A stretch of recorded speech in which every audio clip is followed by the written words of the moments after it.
I was an FBI agent for 27.5 years. At the time of my retirement, I was the senior special agent in charge of the FBI Los Angeles Division. I have been qualified in the courts as an expert on cults and satanic ritual abuse. I have information from various sources that judges, law enforcement, prosecutors, attorneys, doctors, and many prominent individuals, including actors, actresses, professional football and baseball players, are involved in these type activities.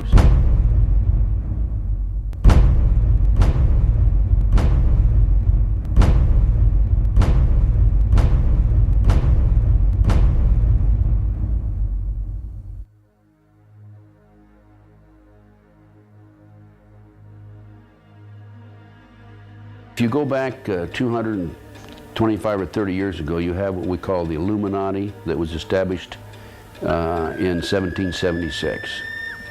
And the goals of the Illuminati, this is all very well documented, are to take over the world.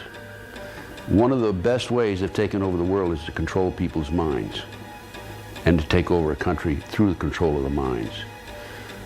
So what's happening in America, and based on my research and my interviews with numerous individuals, is that the powers that be, the higher-ups, the people in the Illuminati, are using the satanic cults as a means and as a tool to condition individuals and to make them victims of the mind control, MK Ultra mind control program. There's probably close to 4 million practicing Satanists in the United States alone, based on my intelligence information.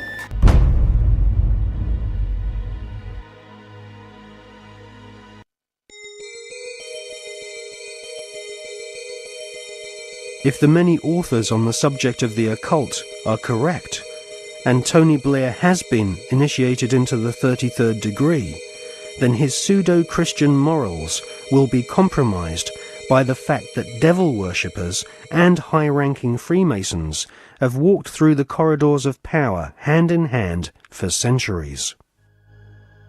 The Royal Archmasons describe their highest-ranking brothers as Grand Solicitor Generals of the Supreme Grand Chapter. There is a secret word, the name of the true Masonic God, which none are allowed to say in public. This name is Yarbulon.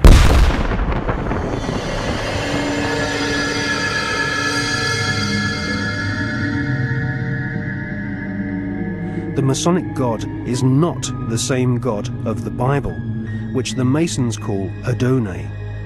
Yarbulon has been described by Christian minister Canon Brian Brindley as an unholy compound of the Hebrew name of God, Jehovah, with the heathen names for Baal and Osiris. The highest ranks of Freemasonry utter Yarbulon as the one sacred and mysterious name of God.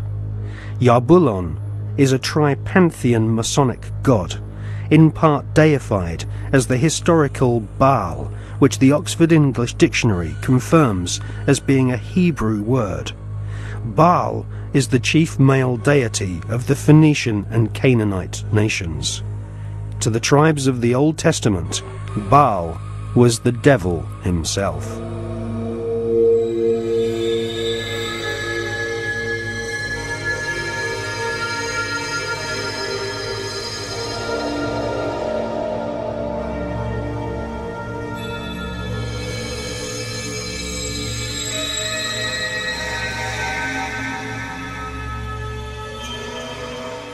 Albert Pike is America's most celebrated Freemason. Pike was Grand Commander Sovereign Pontiff of Scottish Rite Freemasonry in the southern and western United States from 1859 to 1891. Scottish Rite Freemasonry has its own headquarters at the 33rd degree in Edinburgh. The United Grand Lodge of England has tried to deny that the true god of Masonry is Yarbulon, or has anything to do with the devil. But Albert Pike describes Yarbulon as a symbol of the infinite and eternal Godhead, a mongrel word whose name has been for 2,000 years an appellation of the devil.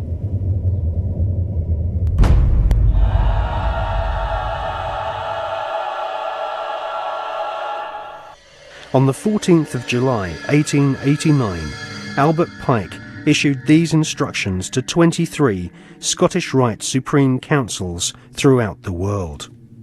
We worship a God, but it is the God that one adores without superstition.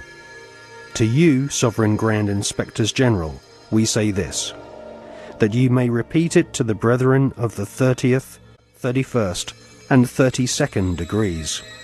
The Masonic religion should be the Luciferian doctrine. Lucifer is God. The true and pure philosophical religion is the belief in Lucifer. So, Yarbulon is really an alternative name for the devil. The last syllable, on, is a code name for the ancient Egyptian god Osiris, who was the god of the dead. There can be no doubt that the Scottish Rite form of Freemasonry in America and Britain is controlled by high-ranking 33rd degree Masons who worship Satan or Lucifer as their god.